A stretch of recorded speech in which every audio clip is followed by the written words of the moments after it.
Hello and welcome back to the KCC channel. I'm Rob and I hope you are having a wonderful day today. Today I have 3 stories for you from the IDontWorkHereLady subreddit. Before we start, make sure to check out the KCC podcast on every single major podcasting platform. Just search for Karma Comment Chameleon. Alright, on to the stories, let's jump right in.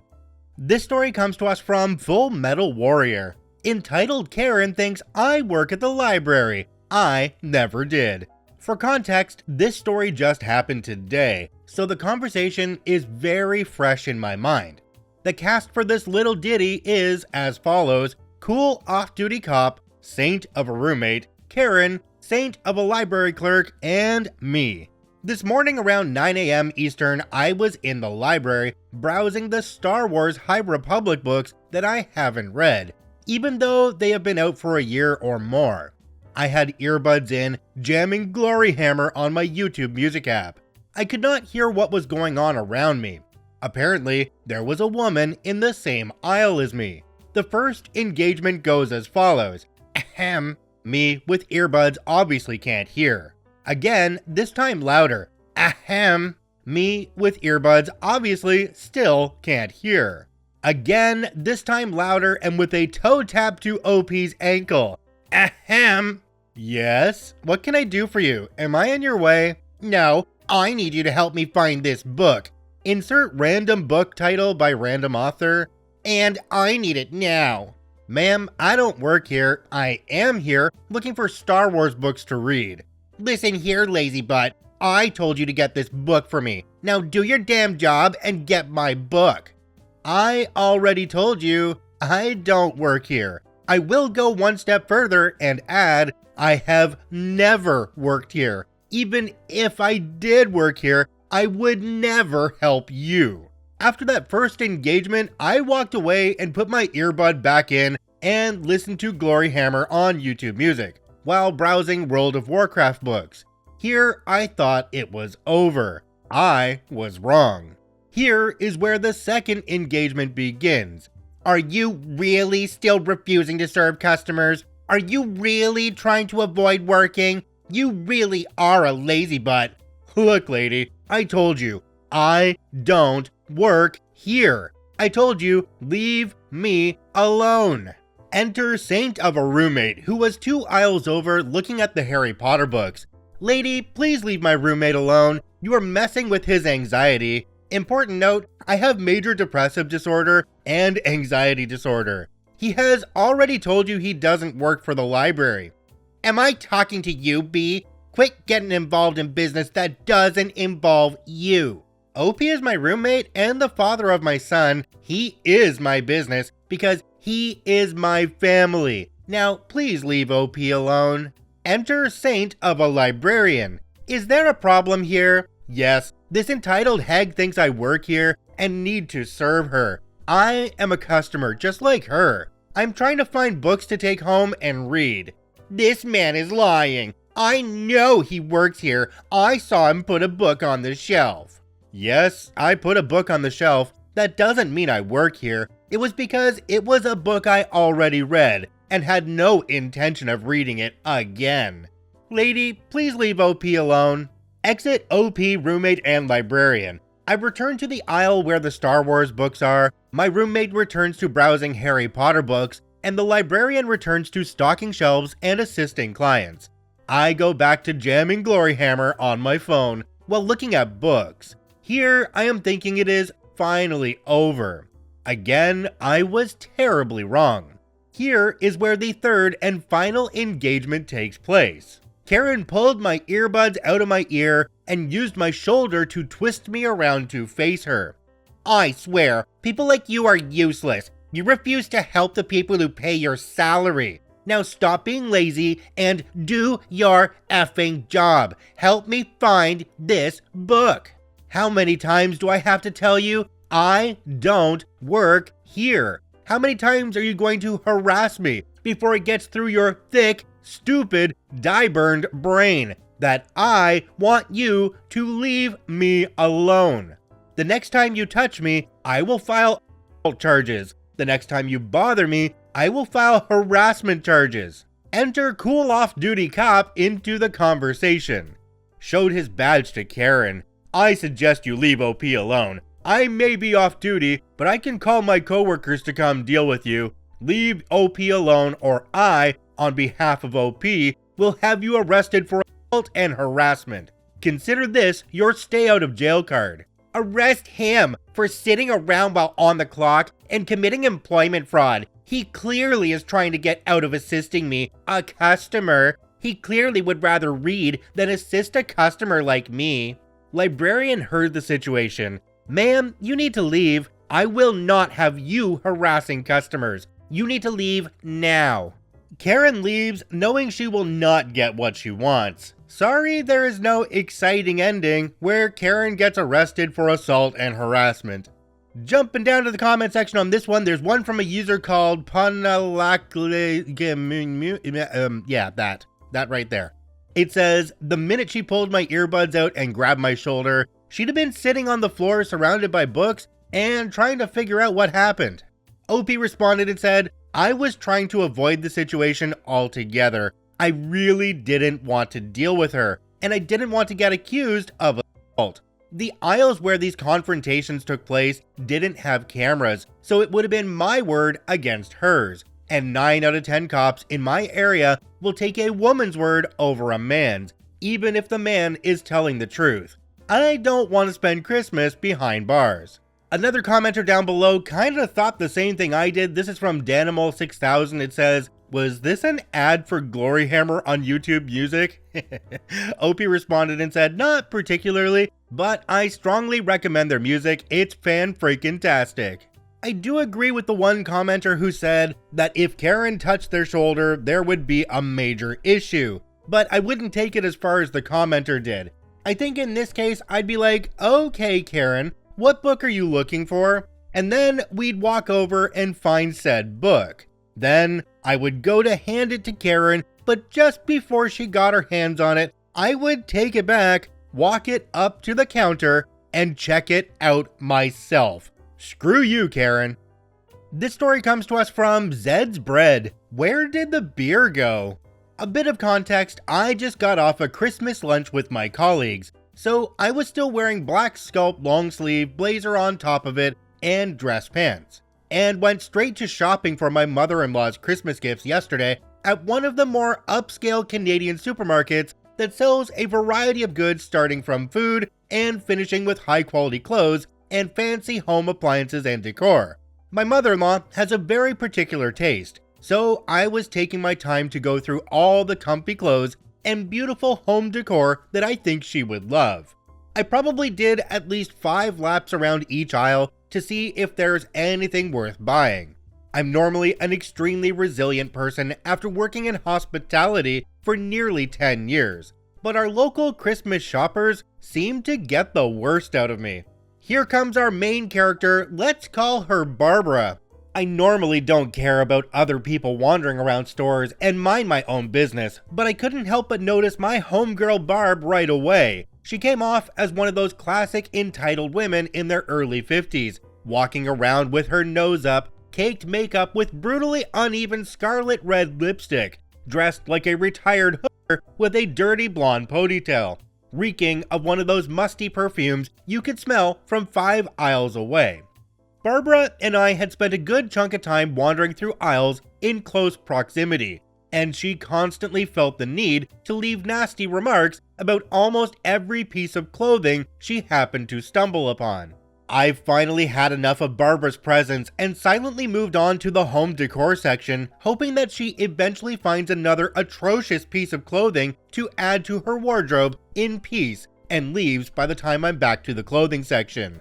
Nobody owes me anything, and I just let people be, unless they start directly bothering me. So I'm back at the clothing section in about 20 minutes. I don't spot or smell Barbara anywhere, so after a deep sigh of relief, I continue exploring. The peace didn't last long. Excuse me, someone screeching from quite literally across the store, from the food section that's right next to the clothing one. I don't pay any attention to it visually and just make a mental note, as there are dozens of other people in the store, Reminder, Christmas shopping. And I've already drained too much time and energy at that store by then. Hello, excuse me. I finally turn around and see Barb looking in my general direction while she's still at least 50 feet away from me, with about a dozen of other customers standing between us and staring at her with nothing but confusion on their faces. At that point, Barbara was getting on my nerves, so I just followed by increasing my distance and walked around an aisle, hoping to create some sort of visual and auditory barrier with her. She finally stomped all the way to my back and yelled practically in my ear in the most unbearable voice, "Ma'am, where did the beer go?" I turned to her and asked right off the bat, "I'm sorry, but why are you asking me?" Barb, with a shipment container load of attitude, "Well, don't you work here?" I, in fact, don't. She instantly loses her aggressive confidence and looks like a deer in headlights for a moment, no less. With some sort of disgust in her face, she then starts rambling something off about me being dressed in my uniform, which made her assume that I'm an employee at the store. Needless to say, no employees at that store except for the owner had ever dressed formally. Neat? Sure. Formal? Don't think so.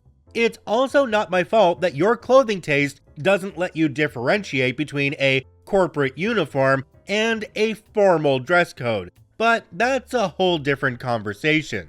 Despite of the disgusting attitude and snarky remarks she kept throwing at me, I told her that, as far as I know, they've removed all the alcohol from the store about a year ago because it kept getting stolen, and they had no means of controlling it. Before I've even finished my sentence, she was already on to the next person she assumed was working there. She had finally found a staff member who told her exactly what I told her. I was never so relieved to get the hell out of the store. Jumping down to the comment section on this one, there's one from a user called Wafer2016. It says, "Grocery stores sell beer? Which province is that in?" OP responded and said, "That's in Northern Ontario. In our city, all Walmarts and even some Food Basics sell beer. Superstores and independent grocers used to, but not anymore, both owned by Loblaws. I'm not sure about Metro, haven't been there for way too long." There's a very clear contrast between this and the first story in this video, because in the first story, they just kept going on and on and on like they had some kind of mental deficiency and didn't understand OP saying that they don't work here. In this story, when OP said, "I don't work here," Karen understood. That was a really weird part of this one for me.